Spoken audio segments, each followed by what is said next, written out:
आखिर कैसे हुई थी राजीव की सोनिया से मुलाकात? सोनिया को आखिर इतना क्यों चाहने लगे थे राजीव? सोनिया और राजीव की शादी पर क्या बोली थी इंदिरा गांधी? राजीव के अपने भाई संजय से कैसे थे संबंध?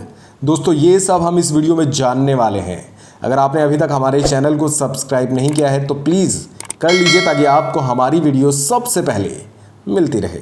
चलिए शुरू करते हैं।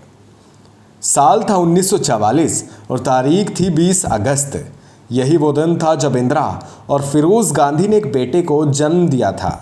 नाना जवाहरलाल नेहरू ने उसका नाम रखा राजीव। परिवार में घुली राजनीतिक खुशबू के बीच ही राजीव गांधी पले बढ़े। उनके जन्म के करीब 2 साल बाद उनके एक भाई और हुआ जिसका नाम संजय रखा गया। खैर, वक्त की घूमती सुइयों के साथ दोनों भाई बड़े होते चले गए।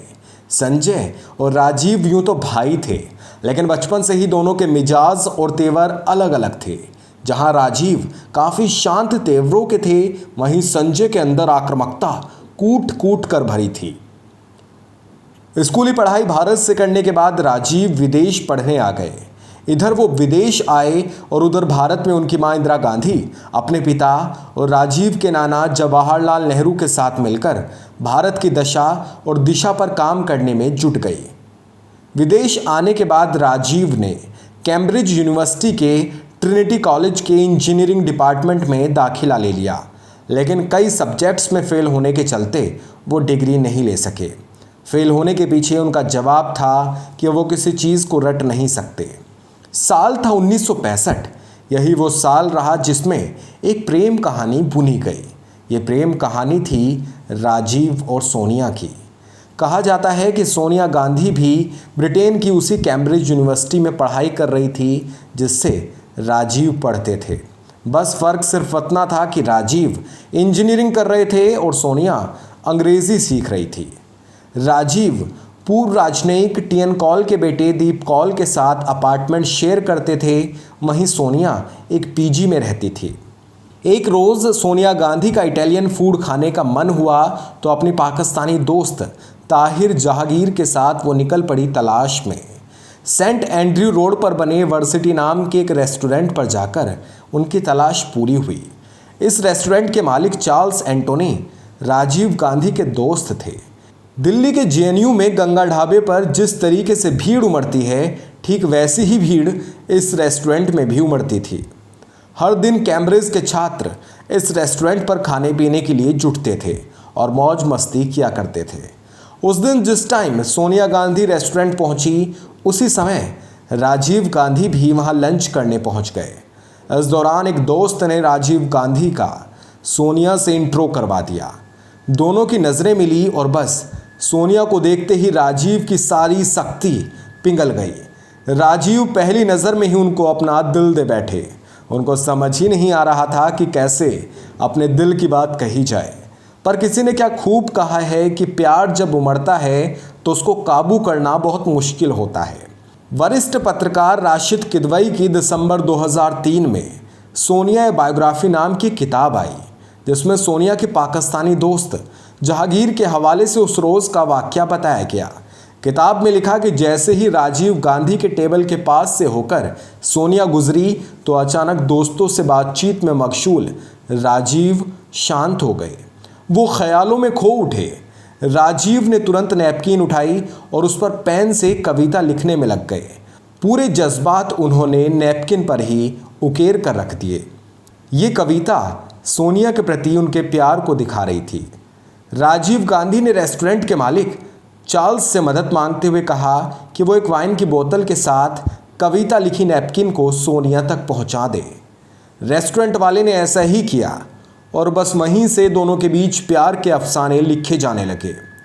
मुलाकात हुई तो सोनिया को भी राजीव गांधी भा गए, लेकिन राजीव की फैमिली से जुड़ी कुछ भी बात सोनिया नहीं जानते थे।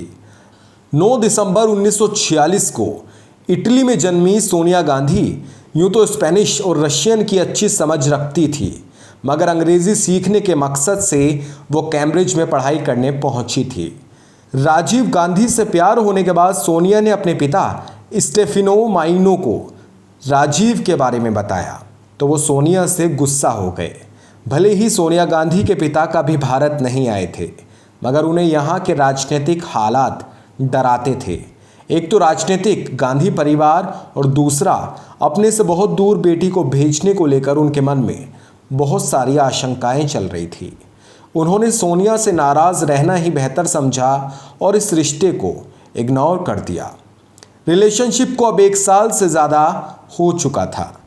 राजीव और सोनिया के प्यार में गहराई आ चुकी थी। दोनों एक दूसरे के बिना जीने के बारे में सोच नहीं सकते थे। यही वजह रही कि राजीव ने फैसला किया कि वो खुद जाकर सोनिया के पापा से मिलेंगे।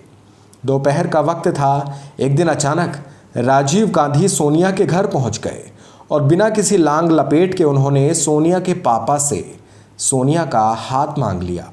सोनिया के पापा थोड़े चौंक से तो ज़रूर गए, पर राजीव के कॉन्फिडेंस ने उन्हें इतना भरोसा ज़रूर दिला दिया कि दोनों का प्यार कच्चा तो नहीं है। सोनिया के पापा ने राजीव के सामने शर्त रखी कि वो शादी के बाद तभी मानेंगे जब दोनों 1 साल तक किसी से नहीं मिलेंगे, और इसके बाद भी अगर दोनों को लगेगा कि वो एक दूसरे के बिना नहीं रह सकते तभी उसके बाद शादी की परमिशन मिलेगी। दोनों ने जीवन भर एक होने के लिए मात्र 1 साल अलग होना बेहतर समझा। यूं तो एक दूसरे के रहने भर का सोचना दोनों के लिए बेहद मुश्किल था, लेकिन उन्होंने ऐसा किया। दूर रहने पर उनके दरमियान प्यार और ज़्यादा गहरा होता चला गया। इसके बाद सोनिया के पिता के पास दोनों के रिश्ते को एक्सेप्ट करने के अलावा कोई चारा ही नहीं था। राजीव ने चिट्ठियों के माध्यम से अपनी मम्मी इंदिरा को भी इस रिलेशनशिप के बारे में बता दिया। जब वो लंदन आई तो सोनिया से मिलकर भी गई। बेटे की पसंद को माँ कैसे इनकार कर सकती थी। सोनिया ने भी राजीव को पसंद कर लिया। 13 जनवरी 1968 यही वो तारीख रही जब पहली बार सोनिया दिल्ली आई। बतौर पीएम इंदिरा गांधी को लगा कि बगैर शादी के किसी लड़की को घर में रखना ठीक नहीं है। देश के बड़े राजनीतिक परिवार से मुआमले के जुड़े होने के चलते इंदिरा किसी तरह का सवाल उठने नहीं देना चाहती थी। उन्होंने शादी तक सोनिया को किसी होटल में ठहराने का फैसला किया, लेकिन फिर इंदिरा के करीबी पूर्व राजनयिक टीएन कौल और पारिवारिक मित्र मोहम्मद यूनुस ने उन्हें सुझाव दिया कि क्यों ना सोनिया को तेजी बच्चन यानी अमिताभ की मां के दिल्ली वाले घर पर ठहरा दिया जाए। इस प्रकार सोनिया अमिताभ बच्चन के घर पहुंच गई। भारत में सोनिया का पहला कोई दोस्त बना तो वह अमिताभ बच्चन ही थे।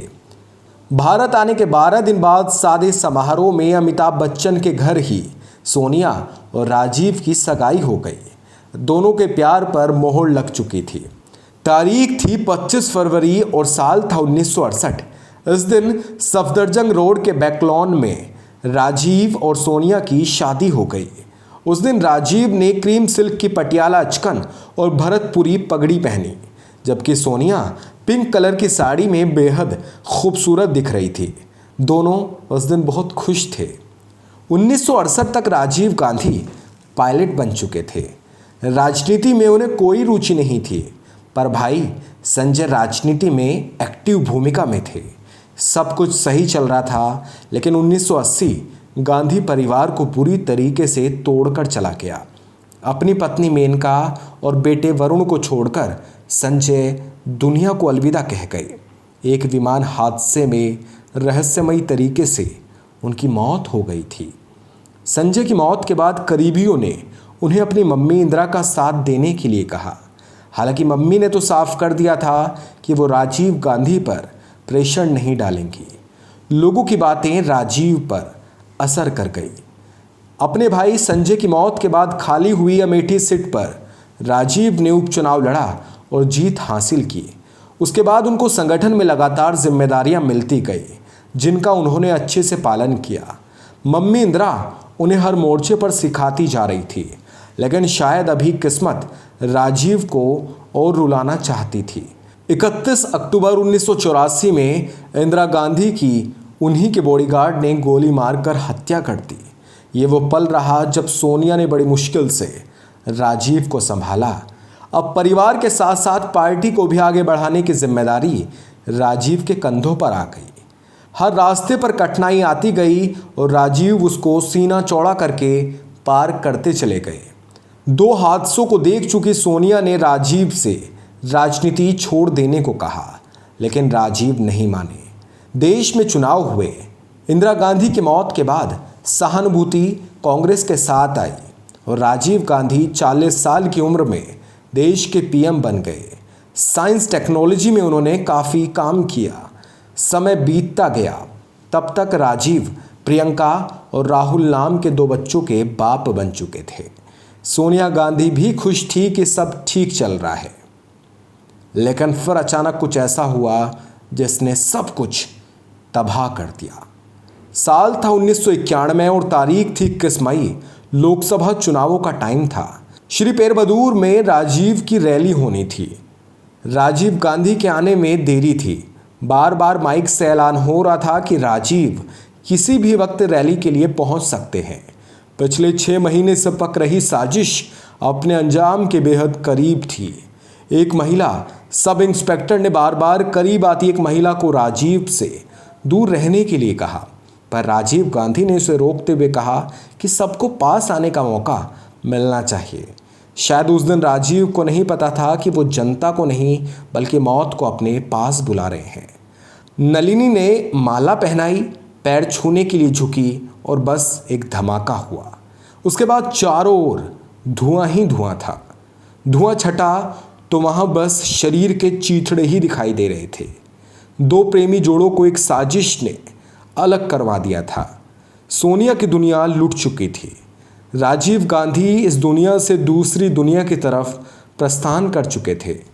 छोड़ गए थे उस दुनिया को जो उन्होंने सोनिया के साथ बनाई थी। छोड़ गए थे उस देश को जिसको उन्होंने सींचा था। छोड़ गए थे उन देशवासियों को जिन्हें उनसे बेपनाह प्यार था।